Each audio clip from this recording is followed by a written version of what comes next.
Okay, so we are starting the revision of the fifth chapter of the Koenig and Ritchie C book. We've had a small break here. I'm trying to find the correct channel to post the screenshot that I took. And we're going to start to talk about pointers. So let me get a terminal open so we can actually write some code. So let's get a bigger one.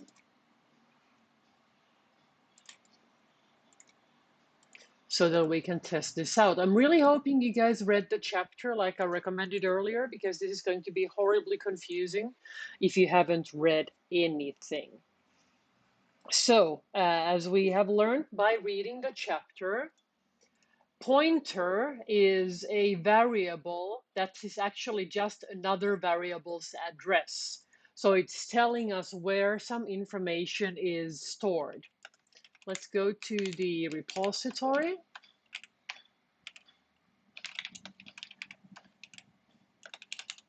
To make examples of this. So we're going to need a main routine to be able to do stuff. And the standard input and output stuff to be able to look at what we're doing. Let's return a 1 for today. So we could create a variable that is a pointer to a different variable. So this here could be a pointer, and this here could be a regular variable. So if the regular variable, let's say we assign it to a 7 to begin with, and we then type the value of that variable into the standard output, it should do things like we are accustomed for it to do. Compiling.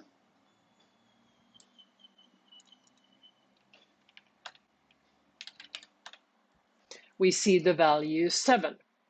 Now, if I tell the program that this pointer will point to the address of the regular variable that I have, nothing changes in the code yet. But now I could say that I want the value pointed to by this variable to take a different value. Like I would say, I want the thing pointed to by my pointer to take the value 13. And now my variable is actually of the value 13. I am going to go on the whiteboard to draw what's actually going on here. If anybody gets confused, they will be lost forever, so we need to make sure everybody really understands this.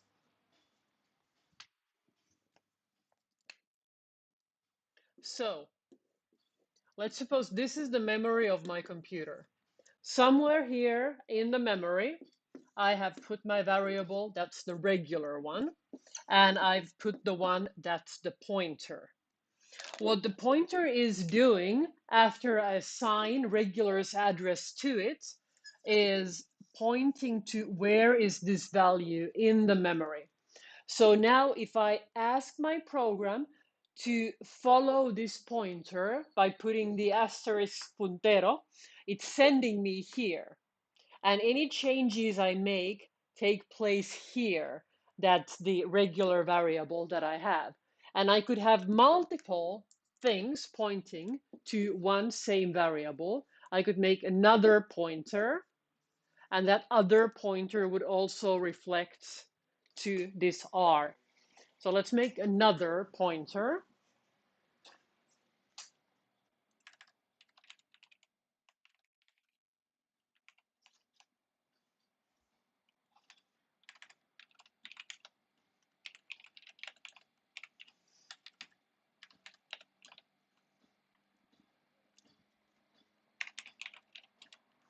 So now you could technically make first 2 pointers.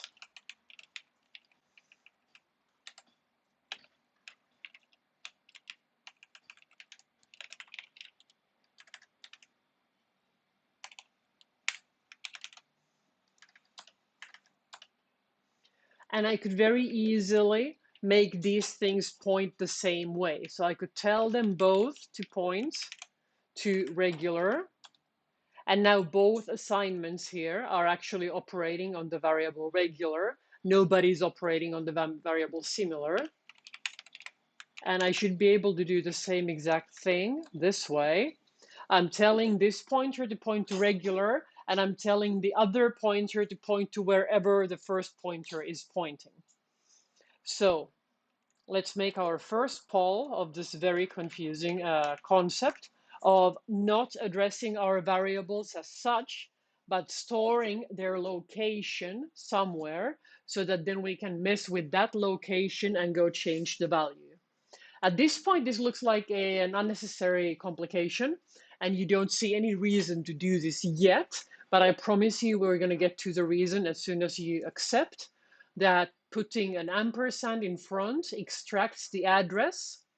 The addresses are stored in variables that have an asterisk in their type, and when you put an asterisk in front of the pointer, it means that you actually want to access the value.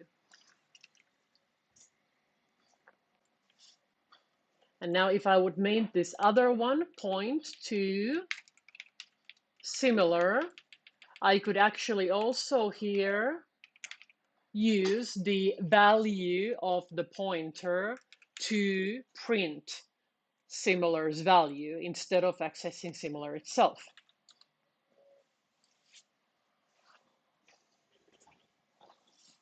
So this shouldn't be horribly complicated, and I would like you guys to start writing questions if this feels horribly complicated. And if the reason you don't understand what's going on here is because you actually haven't read the chapter yet, please just change to the tired face, because this is going to be horribly difficult if you didn't read the chapter, and your time might be better invested by reading the chapter first and then watching on Twitch whatever we're doing now.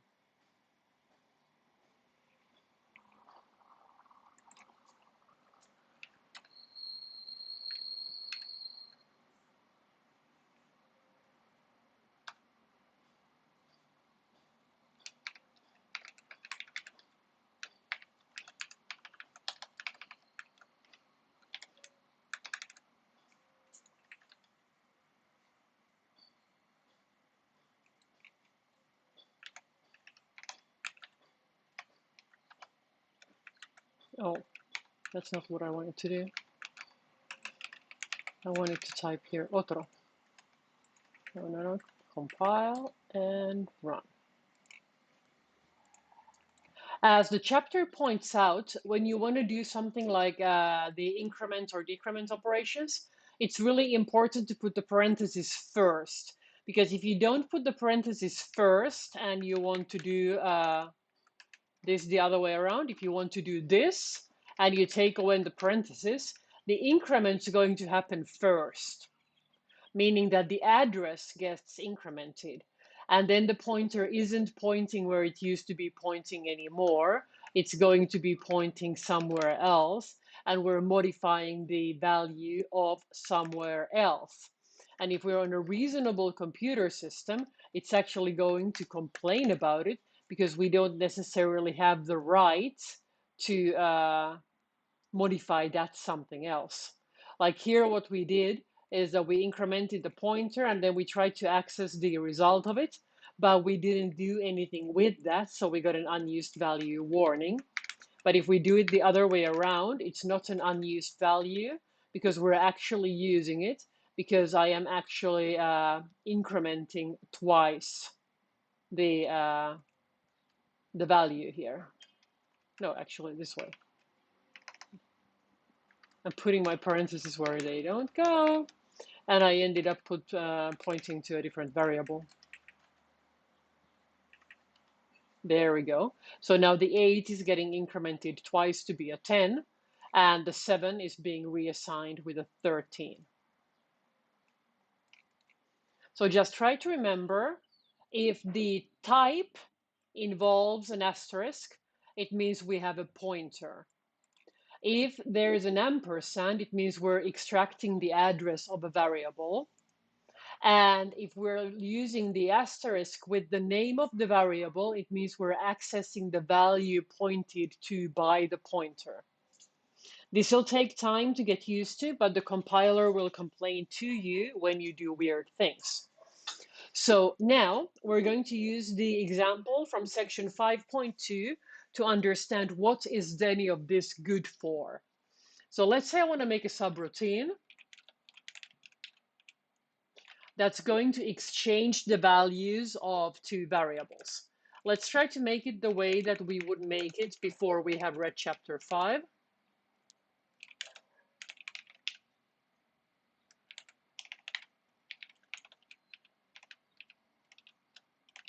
I would put x's value into temporary. Then I would make x take y's value. Then I would make y take the temporary value. And then I would think I'm all done and I don't have to return anything because I have just exchanged the values of x and y. So let's try to do this here. I will give it regular and similar to exchange their values.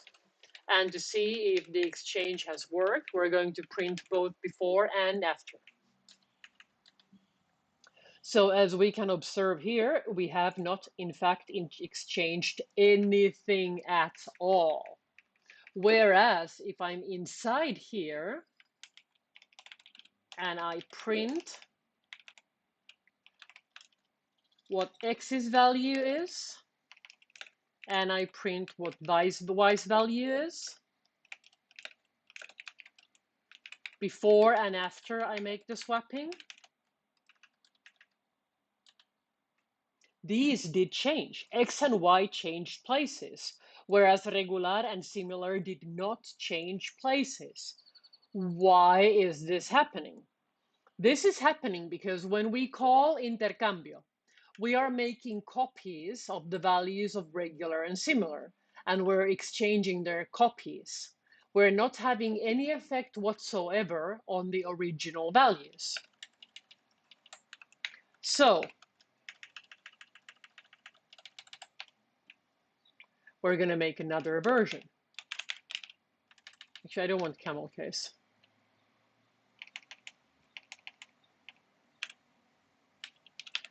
I'm just going to call it de verdad. And what we're going to take now is we're going to take the addresses of x and y. So we're going to take the value of x and we're going to put it in temporary. We're going to print the values of x and y before and after. We're going to make the value of x to be the value of y, and we're going to make the value of x, the y, be whatever is stored in temporary. Temporary doesn't have to be a pointer, it's just a local integer variable. So now we know that this intercambio isn't really doing anything, but we're hoping that de verdad would actually do something.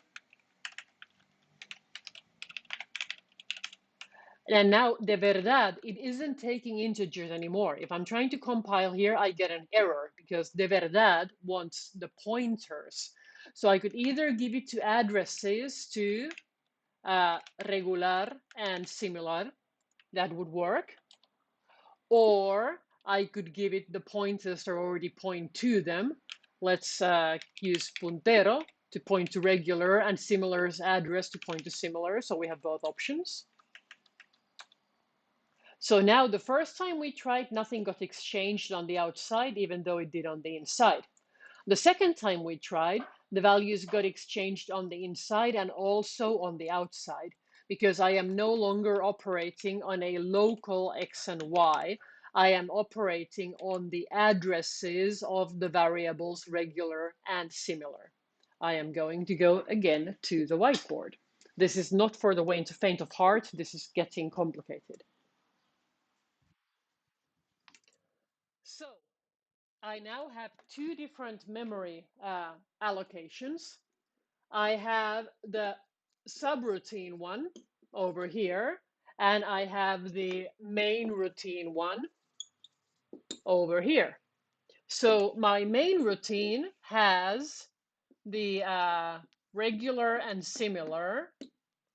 And if I call a subroutine like the intercambio, it's going to have an X and a Y. And when I make the call, the value of R is copied into the value of X, and the value of S is copied into the value of Y. And here we have the temporary thing. And here we do the swapping. We put X in temporary, then we put Y in X, and then we put temporary in X so that X and Y exchange values. But this has no effect here because those were copies. If instead of the subroutine that I made first, the intercambio, I use the better one, that's called de verdad, I am actually not copying X and Y. What I am copying is X is going to be the address of R, and Y is going to be the address of S. So then when I make exchanges, I'm actually taking the value of R into T. Then I'm taking the value of S into the value of R, and then I'm taking the T to the value of Y. So I'm operating with the addresses of these locations. So this is a pointer here, and this is a pointer here. And anytime I make assignments using this T or from one another, I am going back here to modify these values instead of modifying locally present values. So the point of doing any of this is to be able to have an effect within the main routine from something that you did in your subroutine. We're going to make a poll.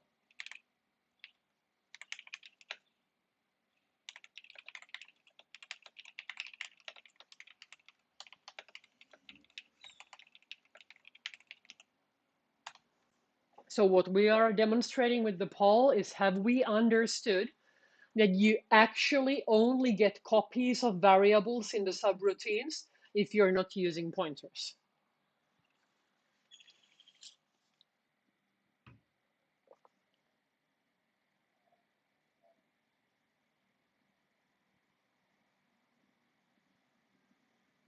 If you feel that you're getting confused, this is section 5.2 of the book. I really recommend reading symbol by symbol what's going on there.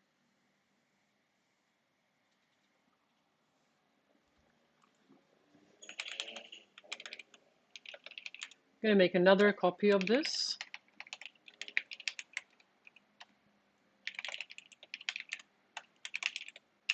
So that I can put in my repository both of these demonstrations individually.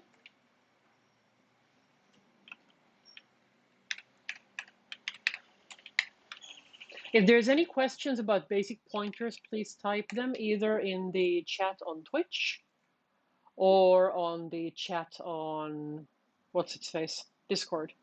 Oh, we have the wrong stream info, by the way.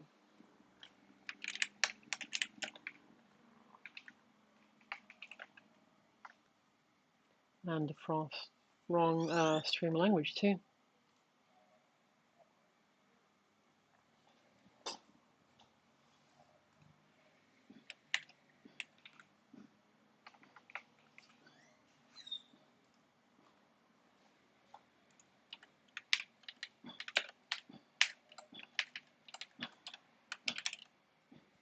So another truly lovely thing we can do with pointers is we can work with arrays, and we can even start working with arrays that have variable size when we actually master this notation.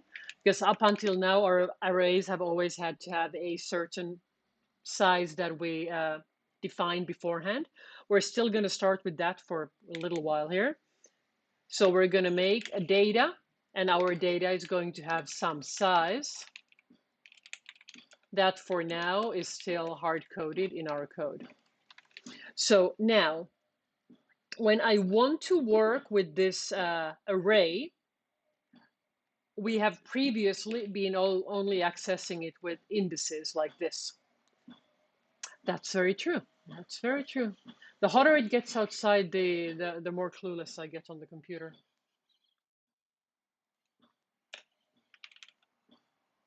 So I'm making a little array. It has a fixed size, and we are used to accessing array elements using the brackets and numbers. So I could access one element here, and I could assign it some value, like this. Let's compile this one.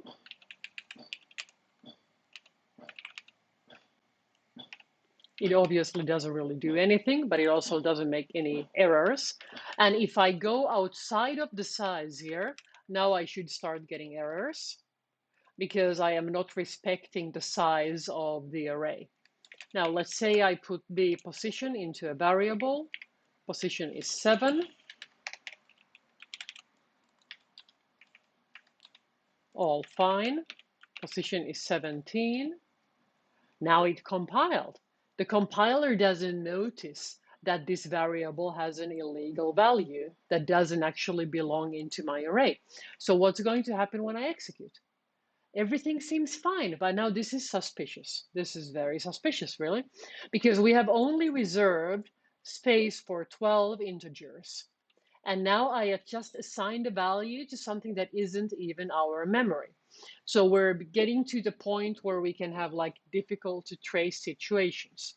And what's actually going on here? When I do this data pos thing, what I am doing is I'm manipulating a pointer. The data, in fact, is a pointer to the beginning of the array. And when I'm putting something in the indices, it's kind of like adding to that position and then modifying the value there, because this data is essentially a pointer. Let's see if I can compile this. Seems very happy. Let's just use a valid number for now.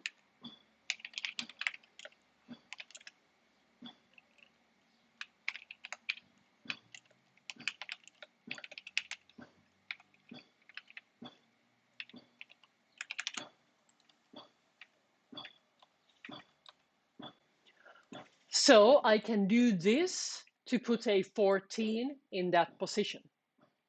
Now, if I use a position that's illegal, is this still going to work? It is still going to work because nobody is using that same area in the memory. How far out of the memory can I go and not get into trouble? I can't go this far. So it let me go to position 17, but when I try to go to position 1700, I'm already getting an error because I'm in an illegal part of the memory. And with 170, it still lets me.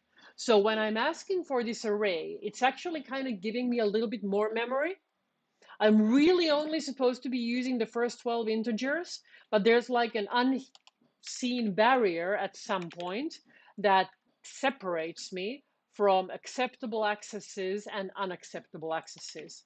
Like I can go to position 500, I can go to position 1000, but I think every time I push it a little further, I'm going to get a segmentation fault again, because that's actually not a valid position.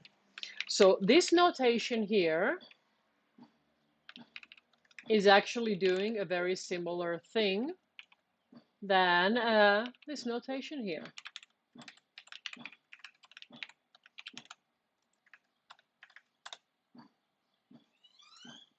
Because really the array is only a pointer to its beginning. This is the topic of section 5.3. And this is going to let you work with stuff like, how do I figure out the length of a string? Because you could technically just be running from that pointer onward until you hit the ending character. And the ending character for strings is the null termination. So let's try to do that. Let's try to do a method. Let's call it largo. We're going to give it a string, and we want to know how long it is. So we're going to get a counter.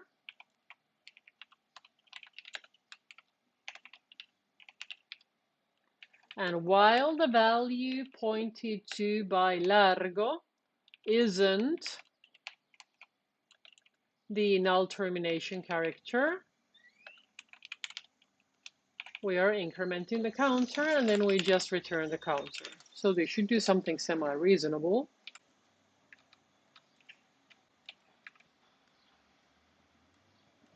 And let's get something from which to take the length.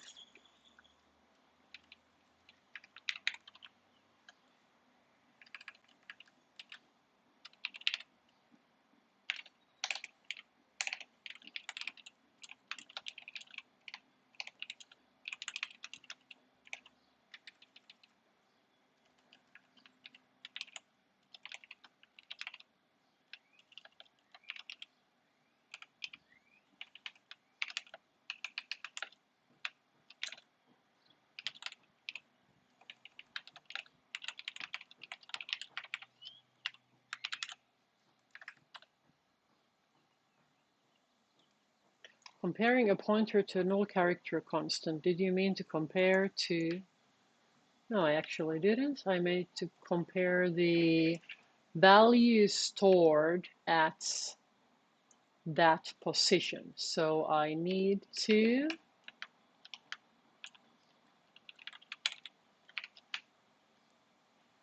advance the pointer.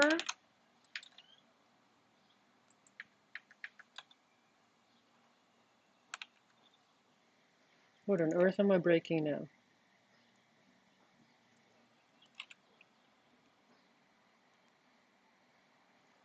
The value pointed to is in the null termination.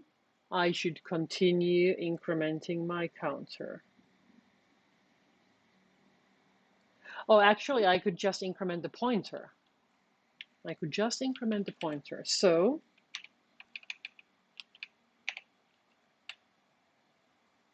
let's do this with a, we increment the counter and we increment the pointer.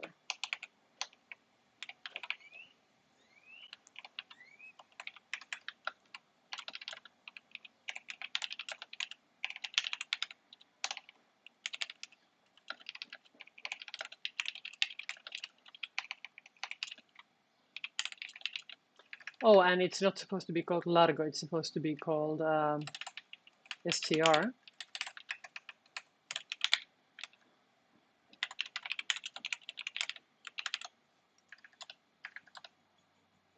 Okay, so Hola Mundo has 10 characters, 4 letters, a space, and then a fifth one. So now technically, we could do it like I wanted to do it in the beginning. I could just add the counter here, and I wouldn't have to advance the pointer. Yep, both work.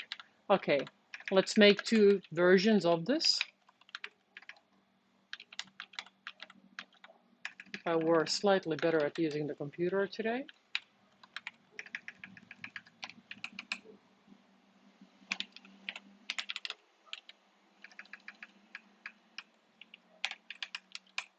So here I'm comparing the pointer and advancing the pointer.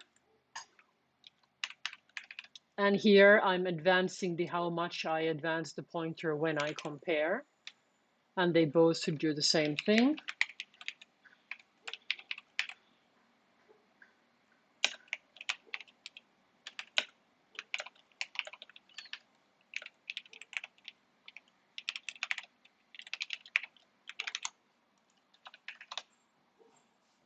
So now both of them get me the 10. So this is kind of nice to be able to just advance the pointer instead of having to keep writing the brackets. And we're going to get used to doing this kind of thing. The important thing to notice here is that when I'm incrementing the pointer or I'm adding an integer to the pointer, it's not that I'm moving like 1 bit or 1 byte. I'm moving 1 character because our compiler understands that this is a pointer to a string. So the unit in which a string will operate is character by character. So if I go 1 position backward or 1 position forward, this actually means 1 character backward or 1 character forward.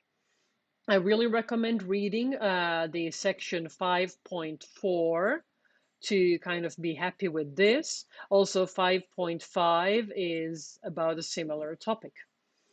So the next thing here is that we could make two-dimensional arrays, and we're actually already rather okay with those.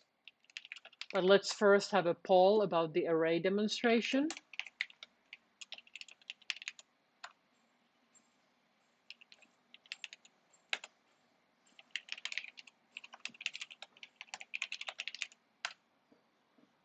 And then we're going to finally get to the point of what I really wanted to do a very long time ago, talking about the command line arguments.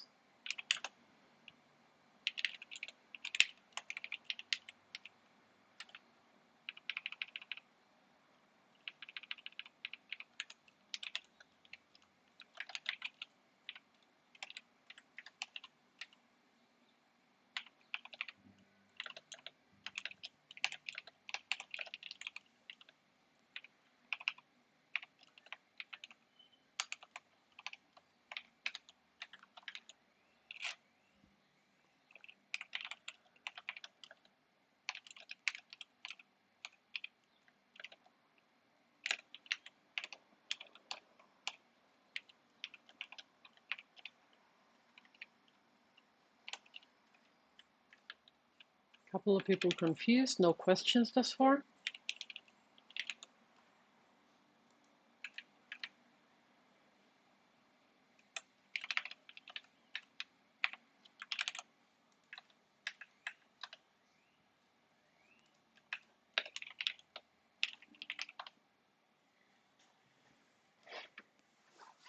Please read the chapters so that you can kind of follow along a little bit easier.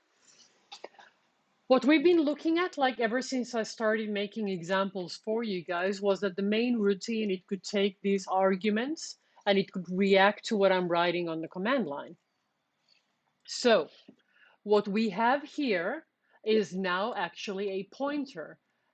It's a pointer to an array that contains arrays of characters, which means it's an array of strings. I'm going to go on the whiteboard so we can try to understand what this args is actually doing.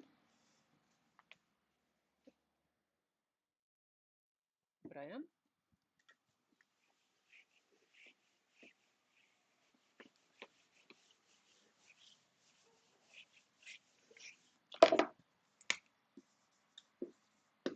So it's a char asterisk asterisk, meaning that what I have is an array where every single element is a pointer to another array. So the very first one here points to the a dot out, actually going to contain the dot slash as well. And then this one's going to point to a different string. That's the second thing I wrote. So in this case, what I just did on the computer, this one would be hola. And this one points to yet another one. That's very short. It just has the a. Now remember, they're all null terminated, so they all technically have the null termination character. And this one here points to todos. So now I have an array of arrays, meaning that I could actually start working with something like matrices at this point, because I can now make rows and columns. Let's test this a little bit more by trying to make us a little 3x3 matrix so that you guys can have fun with your very dear metodo montante. So let's make a little matrix.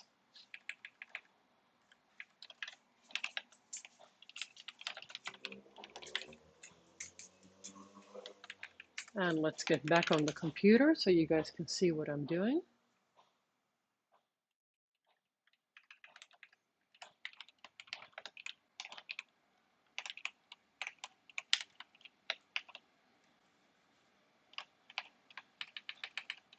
Let's actually just define it like this.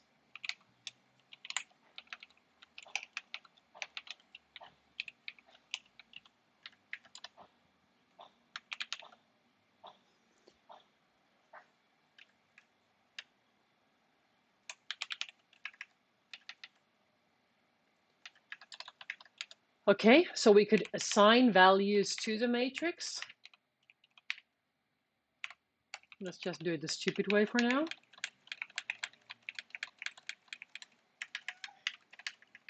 Sounds like my cat's hungry.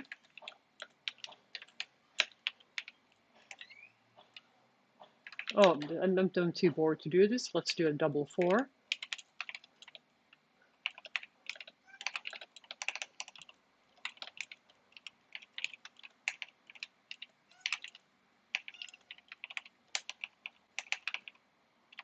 Freya, you're not starving. You're okay. I'm still in class.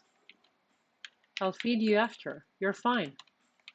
You can eat dry food. You're not going to die. You're a very healthy cat.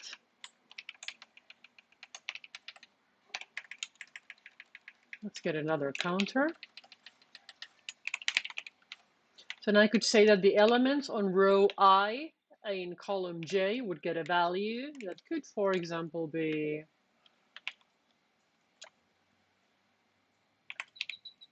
that.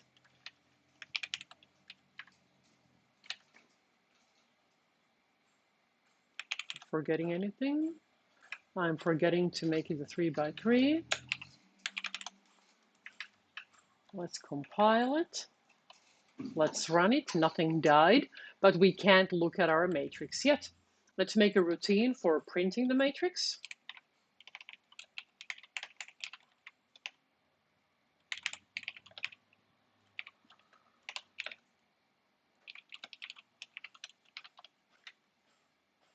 Just gonna copy from here because I'm lazy.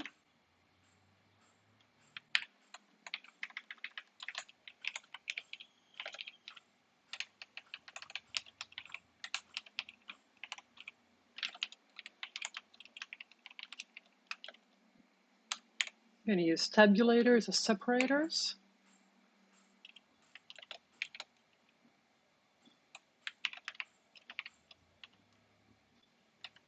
And rows separated by new lines.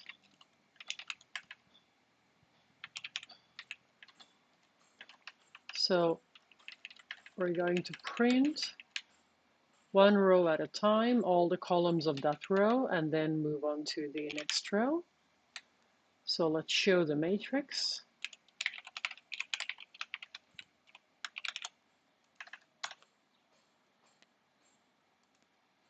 Oh, we're supposed to give it the dimension as well.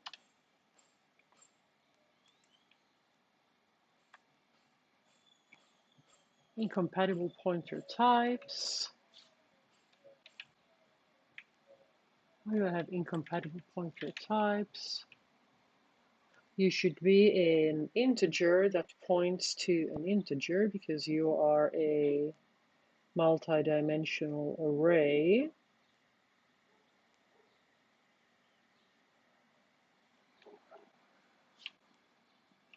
Should be an int pointer pointer.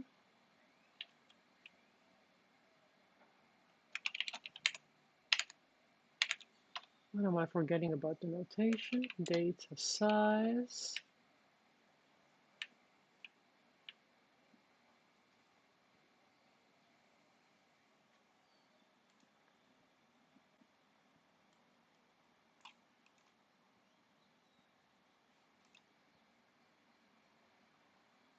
Now, how do I make this make sense here?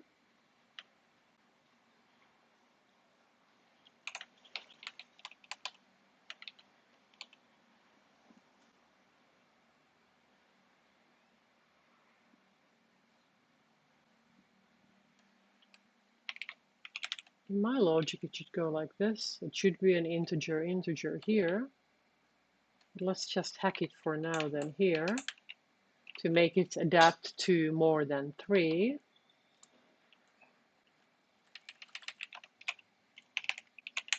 So I could say that the row, we're going to separate the memory for it here. Going to allocate the size of integers, dimension times. This is actually going to be an int pointer pointer because I need to allocate that. to the matrix first. The matrix needs to have pointers to integer pointers, and then that thing needs to contain the pointers to the integers.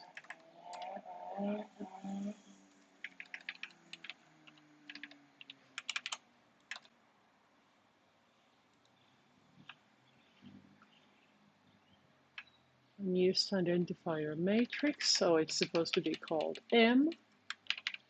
And now I haven't liberated my memory, so let's liberate my memory as well. If I allocate memory manually, I should always delete the memory. Yeah, I'm really good at forgetting what my variables are called. So here I should do the reverse of this. I should free all of those, and then I should free the matrix itself. This should compile, and this should execute, and now we can look at the matrix we had.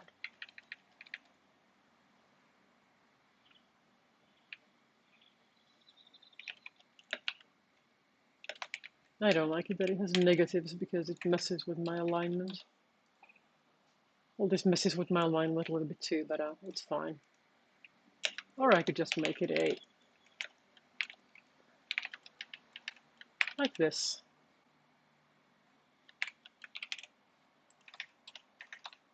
Beautiful. Okay, so now I can have a two-dimensional array, and I can access the separate indices by row and by column. So now if I wanted to make two matrices and I wanted to make the sum of them, this should be a very easy thing to do. Because technically we could just make a matrix. Then we could make another matrix. We could allocate room for both.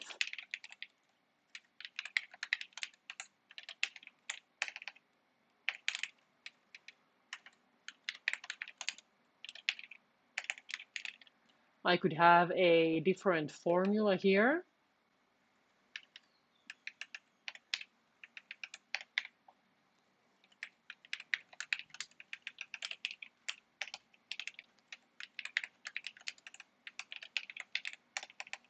Liberating the memory for both. If you don't liberate your memory, it's kind of like going to the bathroom and not flushing. It's technically you could do it. You could have someone else flush for you, but it's bad taste. Okay, now it would be nice when I show my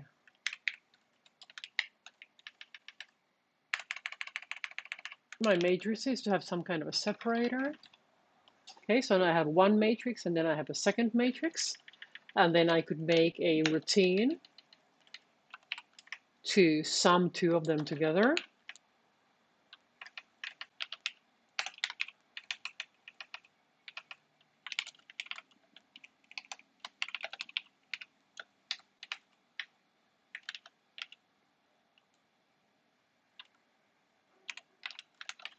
And we could give a pointer to which we want to put the result.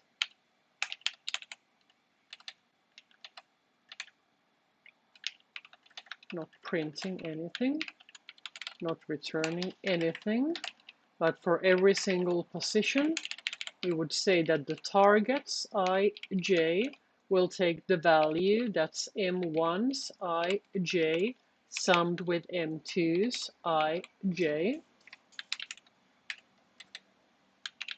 So now I just need space for a target as well.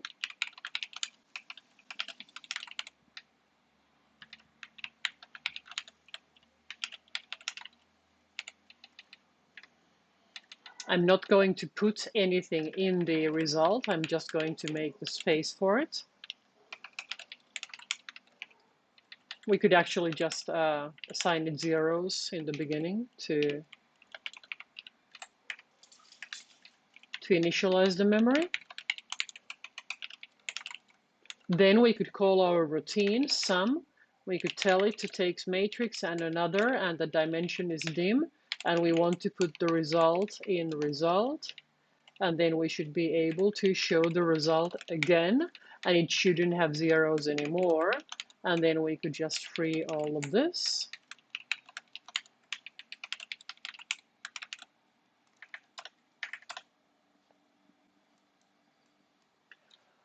So this is my first matrix, this is my second matrix, this is the result matrix that had all zeros to begin with. 2 plus 1 gives us 3, 4 plus 2 gives us 6, 1 plus 0 gives us 1, etc. So this is kind of nice, isn't it?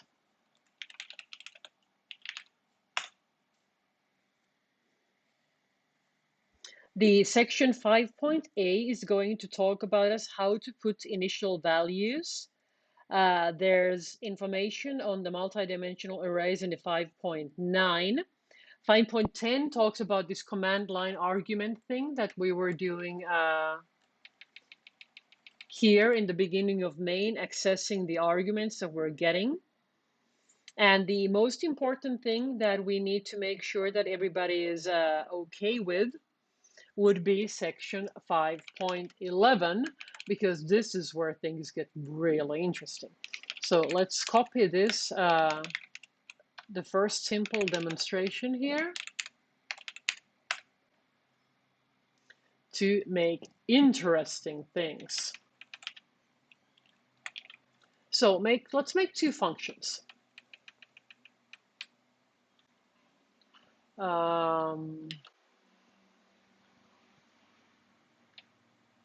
Let's not make them too complicated, so we're not mixing like regular pointers and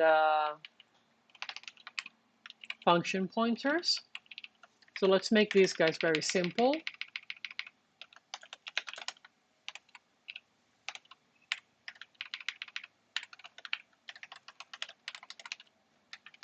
So let's make a sum and a product. And now we could make a thing that makes simple calculations, much simpler than the calculator you guys were working with. But we could have a pointer to a function. So we could have the operation stored in essentially a variable. This is going to be semi-complex, but we are totally not going to die at this. We'll be entirely fine. So we're going to need to make a pointer to a function. So how do I declare a pointer to a function? I could just say that I would like to have a function that's going to be a void function. We're going to call it our operator. I'm going to call it OP. It's going to take two integers.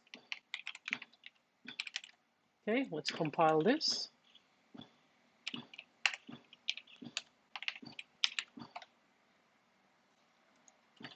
Oh, it's not supposed to be void, it's supposed to be int because it's returning those values, okay? Okay, so now we're compiling. So what could I start doing here? I could make a little tiny calculator thingy. Let's make a while true that just keeps going on forever.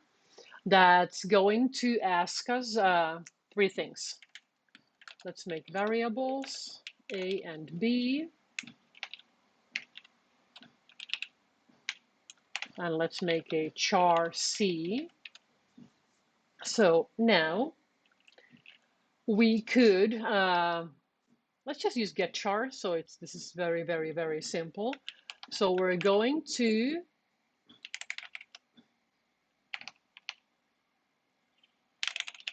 use get char to get us C. Then we're going to make that C into a numeric value.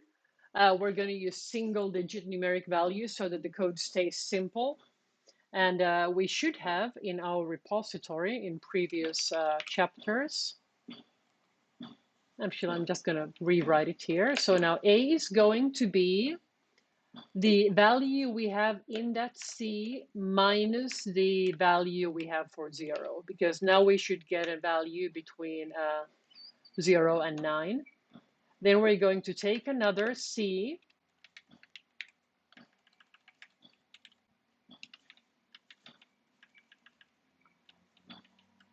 Let's actually take an O here.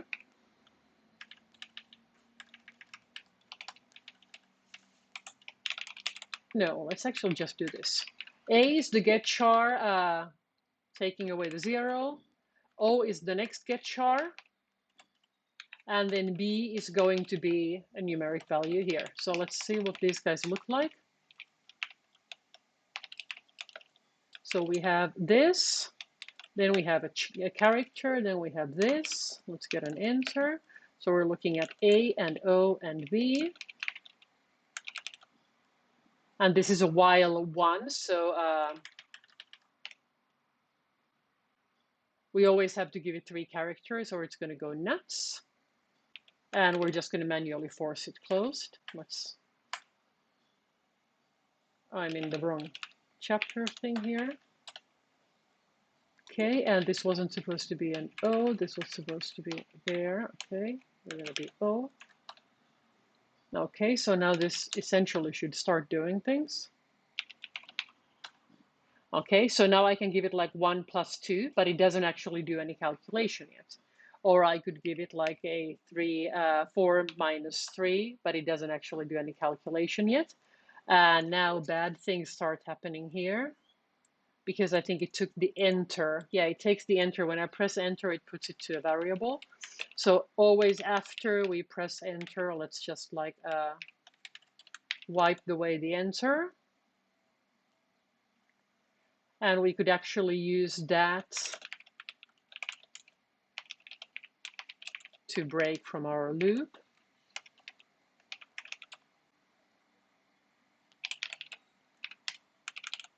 Let's try this again. Compiling, trying, 2 plus 3, 4 minus 3.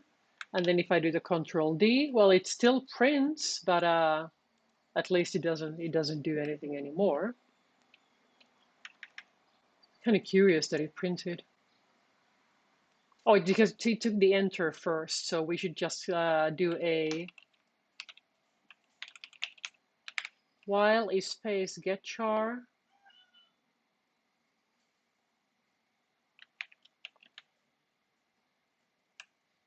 Actually, a do while. Let's do a do while. Let's do in another character. C. Actually, we don't need another character. We can just override this O because we won't need it anymore later on. O is going to be a get char.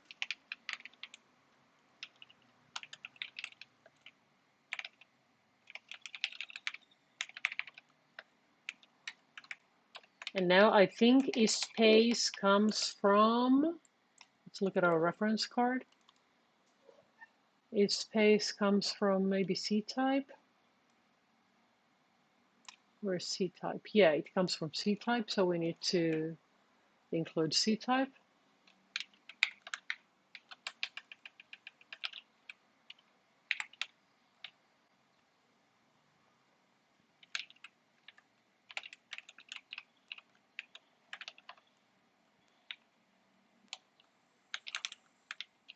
So now it just takes spaces away, but it doesn't do the EOF.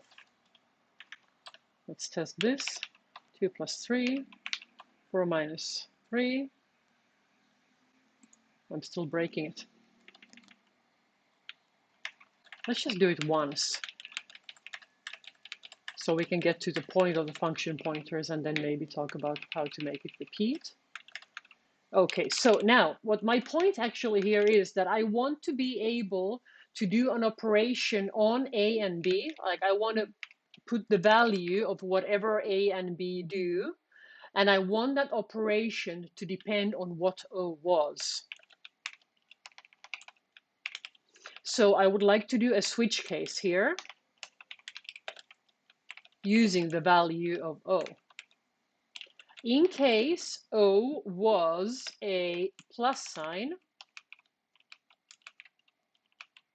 I would like to call the function sum. Now, if I could just remember, do I need to put an ampersand in front of it? I might. I'm about to find out. And in case it was an asterisk or the letter X, I would like to use as an operator the product. Let's see if I broke it. Not assignable. I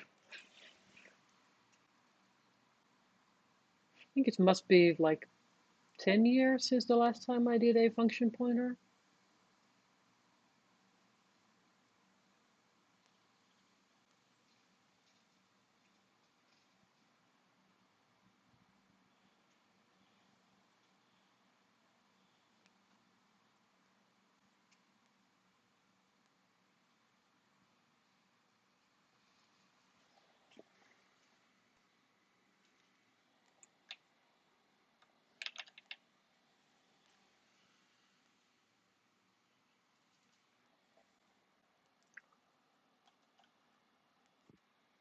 We're just going to do what every single operator does. We are going to Google non-object type is not assignable. I'm going to take a Chrome tab.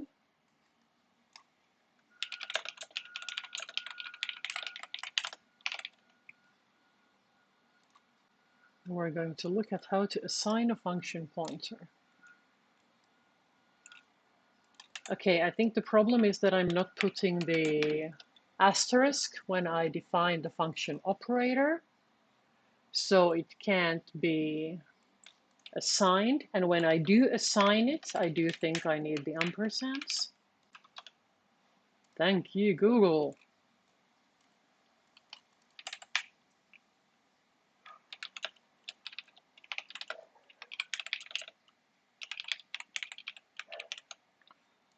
Okay, so let's test this. So if I tell it 2 plus 5, 2 plus 3, it knows to give me a 5. And if I give it a 2 times 5, it knows to give me a 10. And if I do my 2 times 5 like that, it also knows to give me the 10. So now I'm changing the function that I am calling based on what's happened here. But I don't have to make an if it's this, then call this. If it's this, then call this. I can just change which function this thing is pointing to. So this should be a way to make your calculators roughly more elegant. And we could make it complain when it's an operator we don't know.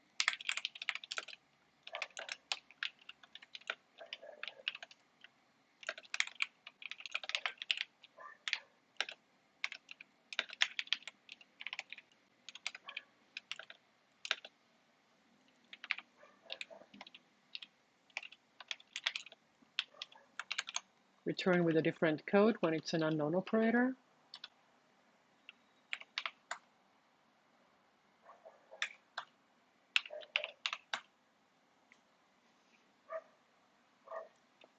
And now since we're already printing the part about what the stuff is, we could just print this part here, since we know what A, O, and B are. No. Compile first.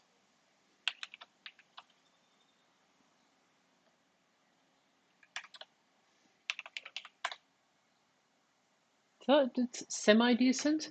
And if we wanted to have those spaces, we could, after each get char, we could force a space, couldn't we?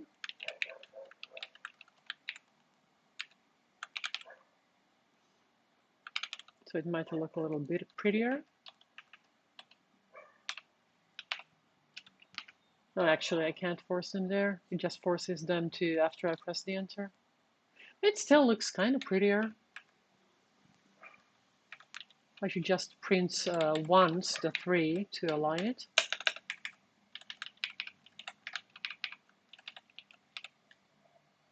Over here.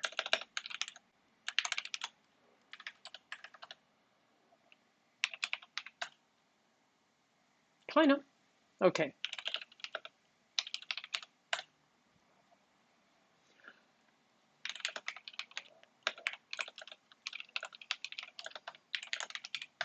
So So let's put those into the repository and make a little poll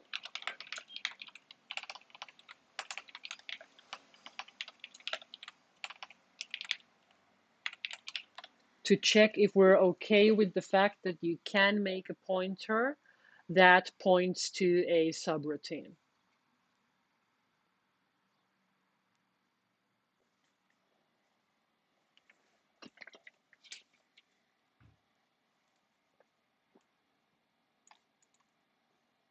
And it might be a cute exercise to try to make like a more elegant version of your calculator using these kinds of mechanisms. But what we really want to make sure that's okay now is that you guys are good with the little exercises that we have for this chapter. Let's go look at the little exercises for this chapter. Structured programming, 3 questions online. Let's just look at the definition ones here. So in this first one, we have 2 subroutines. Let me make it larger.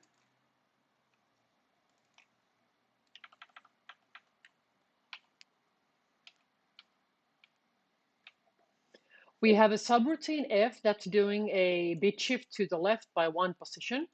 And we have a subroutine G that's taking a pointer and then it's doubling the value of the thing pointed to.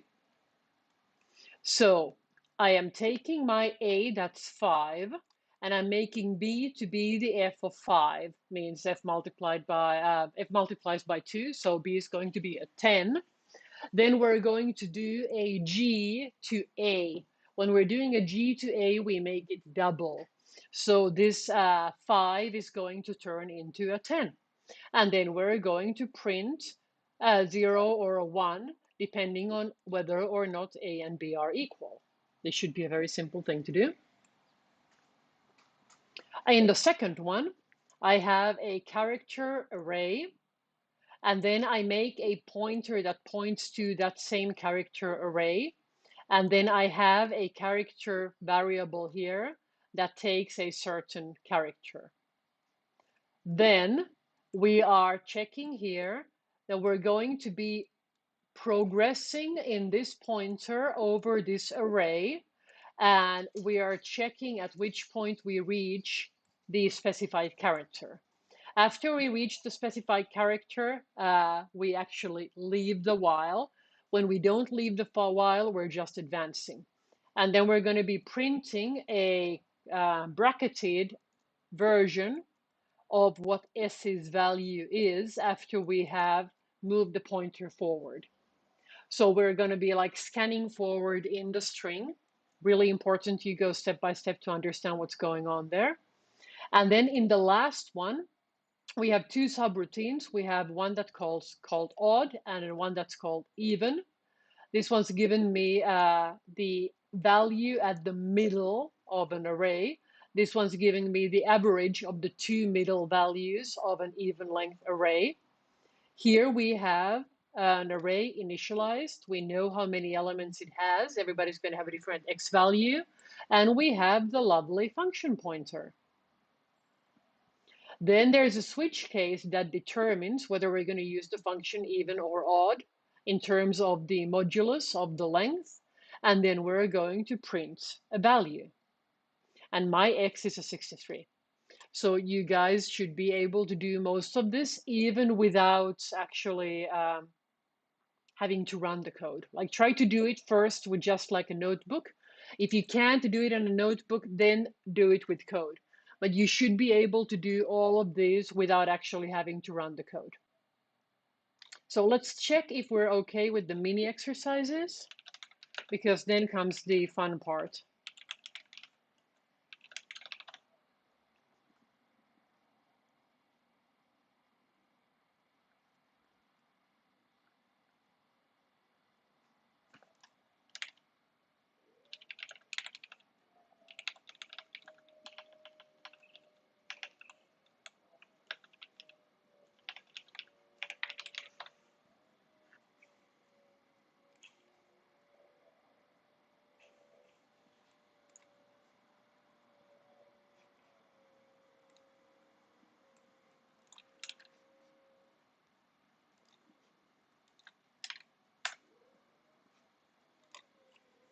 Okay, literally fun part.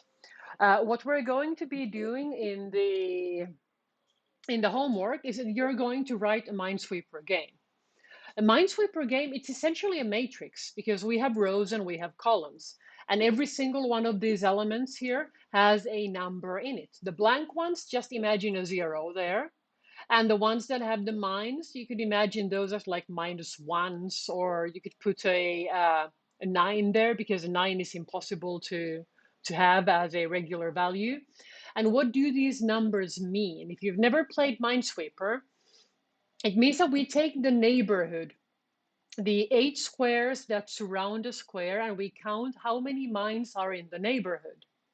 And we put that number. So for like this one here, only one of its neighbors has a mine, so it's a 1. For this two of the neighbors are mine, so it's a 2.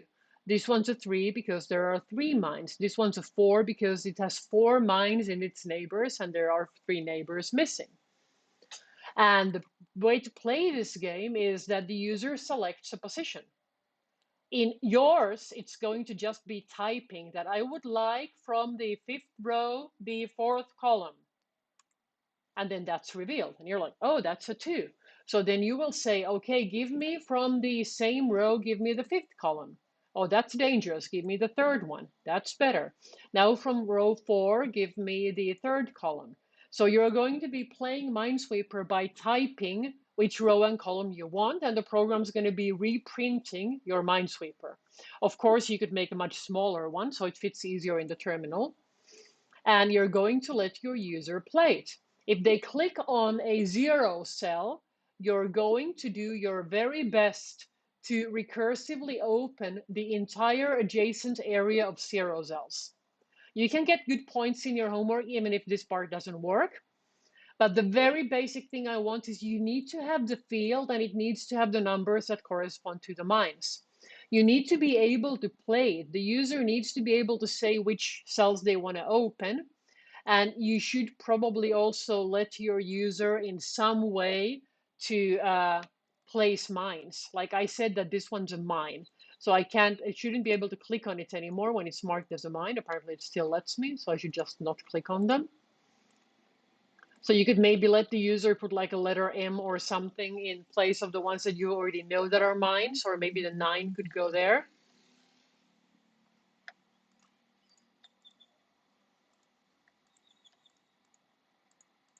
And you're gonna let your user play until they either hit a mine, in which case they lose, or until they've successfully found all the mines, in which case they win.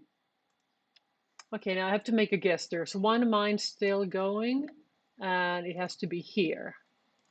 I won. Okay, so that's Minesweeper, and that's what you guys are going to be doing. So just make a 10 by 10 Minesweeper field, place k mines pseudo-randomly. K is going to be a command line parameter. Like when we run the program, I could ask for 5 mines, 10 mines, whatever. I'm asking for you to use a -1 to donate locations that have mines. The digits for the number of neighbors. For everybody else, you use the 0 when there's no neighbors with mines. Then you're going to start the playing part where the people are able to give you the indices. You're going to decide if you want to call them 0, 1, 2, up to 9, or 1 to 10, or if you want to do it kind of like with Battleship, that the columns would be like A, B, C, and the rows would be 1, 2, 3, or whatnot. I'm going to let this to be your design decision, but it should be very clear to the person playing your Minesweeper how it's going to work. Anytime the user make a selection, you will display the present map. You will be revealing only the ones that the person has actually selected. Put white spaces or underscores instead of the zeros when you're printing it. Unrevealed positions, we're going to use a hashtag. And when a person hits a mine, game ends. And you're going to try to recursively reveal the continuous blank zone like happened in the game that I was just playing. It's really important that you will use Discord if you need help. Please don't copy code from anywhere. And if you've never played Minesweeper, please just spend first like 2 hours playing Minesweeper. Pseudo-randomly is a very interesting thing Pseudo-randomness means that we're generating numbers that appear to be chosen at random. Let's make another demonstration of that. RNG.C. Let's look at our reference card. It should be in our reference card. Conversion, standard input, output, time, date. Here, pseudo-random integer, 0 to rand max, comes from rand. Okay, let's try that. So we're going to bring the standard library. And there's also an srand, set random seed to n. Okay, so let's make pseudo-random numbers.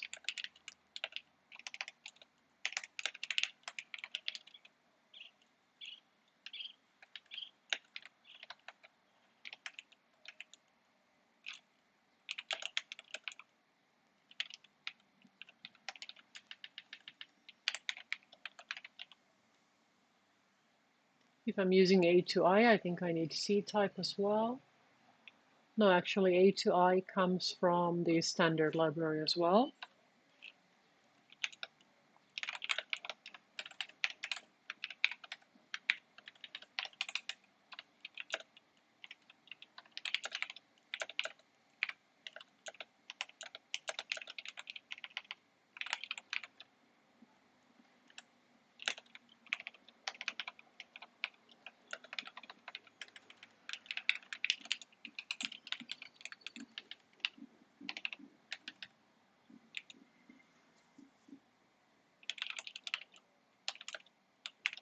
So I'm going to be printing pseudo-random characters, numbers, and I'm going to want them to be less or equal to limit. So I'm actually going to use the modulus of limit plus 1, so that none of them can ever be larger than limit, but that they could be equal to limit. So let's look at what this thing does.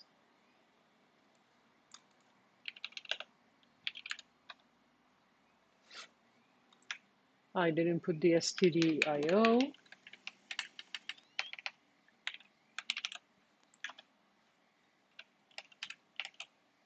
So now I'm expecting several parameters. I want a seed. Seed is how do I start the randomness? Like I need to give a number to like start it from. Then I'm saying how many numbers I want. Let's say I want 10 numbers and I want none of them to be larger than 50, but they could be equal to 50. So now I have received 10 numbers that are no larger than 50. But if I use the same seed, I get the same numbers every time. If I use a different seed, however, I should get different numbers. Oh, I never used the seed. Sorry, my bad. So we're supposed to use the seed to get the different numbers. If I don't set a seed, I always get the same numbers. Compiling. So those are now the numbers that I get with the seed 82. And these are the numbers that I get with the seed 78. And if I want the seed to be kind of like automatic, I could try to use something like the current time to set the seed. Let's Google again. Pretty sure it's time H.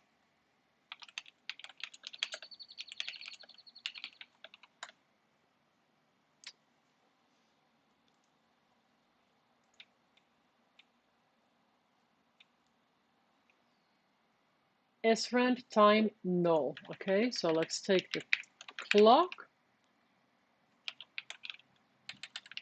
Let's change this so that I use the first two parameters there.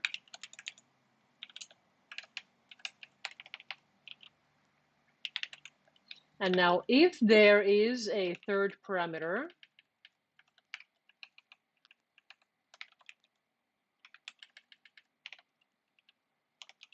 if this argument counter is larger than 3, then we're going to use the srand from the third argument. And in any other case, if no seed was given, we're going to use current time to seed. Okay, let's see if I broke it. So now if I ask for 10 numbers between 0 and 20 and I give a seed like 13, I always get the same numbers. If I give a different seed, I get the different numbers. But if I don't give a seed at all, I'm using the time of the computer to create these numbers. And now your problem is that you want different numbers. You don't want the same number to come many times, because if you already put a mine in a certain position, you're not going to want to put it there again. So you can't just have a simple 4. You need to be remembering which mine positions you already used.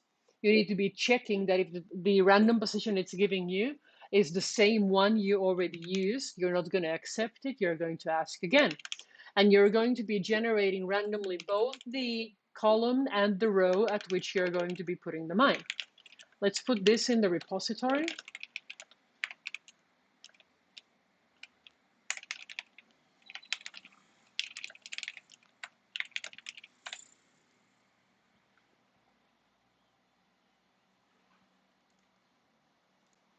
So that should let you place mines in a seemingly random pattern. So let's check if everybody's semi-okay with this homework.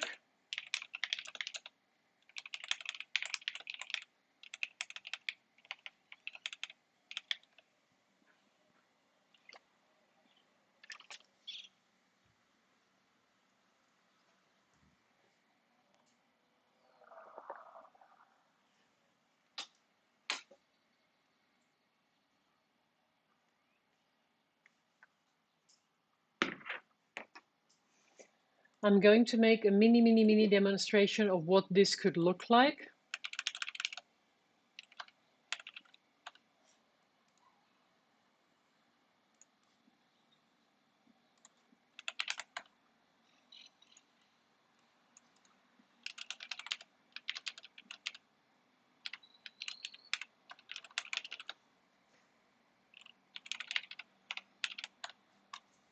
So basically, I'm just going to make a mini 5x5 one, so I won't have to be typing so much myself. So at first, you're going to be printing to your user what the field looks like.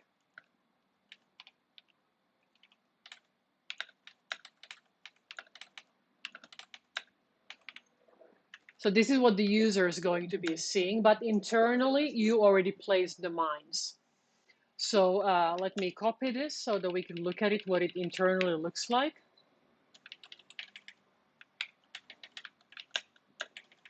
So let's say I've put a mine here, and here, and here, and here, and here.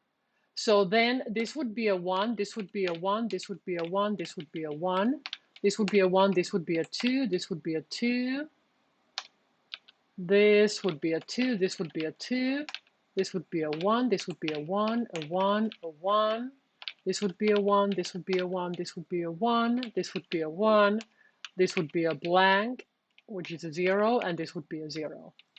So then your user sees something like this. And the x's, imagine those as -1s.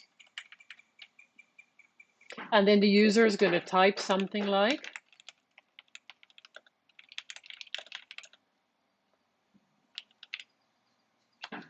and then when the user types A5, then since it's a mine, the user is going to lose, because you're going to show him that that was a mine, and you will also rub it on his face. Let's say that the user would type something more reasonable as their first guess. Let's say that they go for C3. C3 is this one here, it's a 1. So what's the user going to see at this point?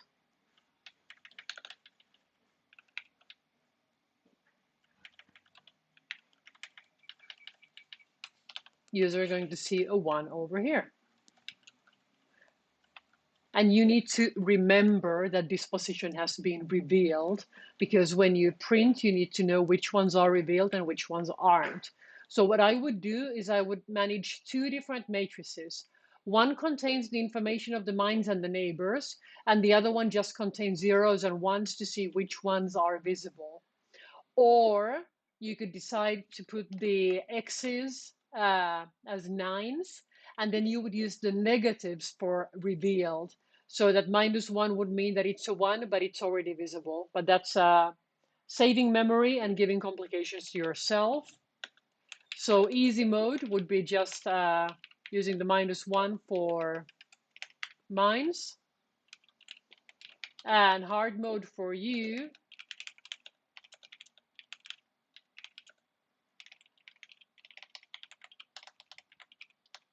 positions. Position would be using the negatives for revealed positions. And in easy mode, you would have another matrix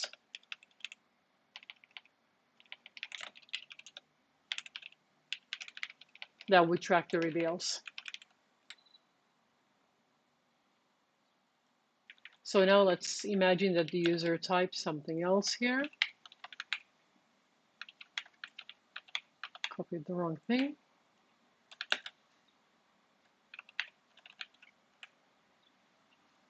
So let's suppose that the user types a D3.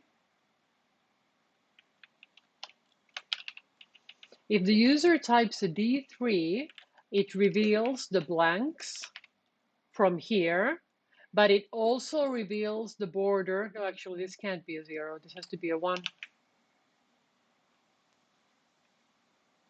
So let's reveal the, fuck's sake, I'm editing the wrong thing. So this was supposed to be the A5. This is going to be the E3. This is going to be, oh, all of these are going to be 1s. My example doesn't have any zeros. Let's take away this mine to get some zeros. So this one's going to be a 0, this one's going to be a 0, this one's going to be a 0, this one's going to be a 0, this one's a 0, this one's a 0, and everybody else is 1s, okay? So now if we do a D3 or an E3 either, we're going to reveal all of these zeros and all the numbers that surround them. Those are all 1s.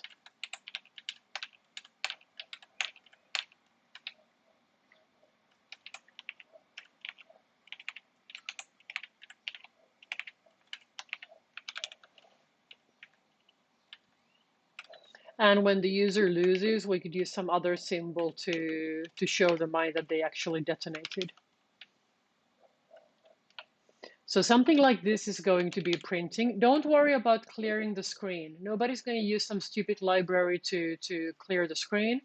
You simply print the new matrix after the previous matrix. Nobody will try to use some weird console thing to put colors or to control the shape of the console or nothing weird. So please just printing, and I would be happiest with get chars for the input. Nothing weird. Nobody is going to see any additional libraries. If the library you want to use isn't on this reference card, you're not going to use it. You're not going to use any libraries that aren't here. This is very, very, very important. I don't want anybody with any weird console libraries at all. I'm going to put this in the repository as well, so you guys can see it. We have some people still a tiny bit confused, so please play Minesweeper. I'm going to pin Minesweeper. Until you understand how to play it, you cannot possibly implement it. It's a very bad idea to try to program something that you don't understand. So let me stop the Twitch stream. I'll join you guys on Discord so that some volunteers could show us their homework number 4 and talk about it a little bit. If you don't want to see anybody's homework number 4, you can leave now. You don't have to be there. But it would be really nice that if the people who did a good job would share their reasoning with the people who had some trouble so that next time everybody's going to be on board a tiny little bit better.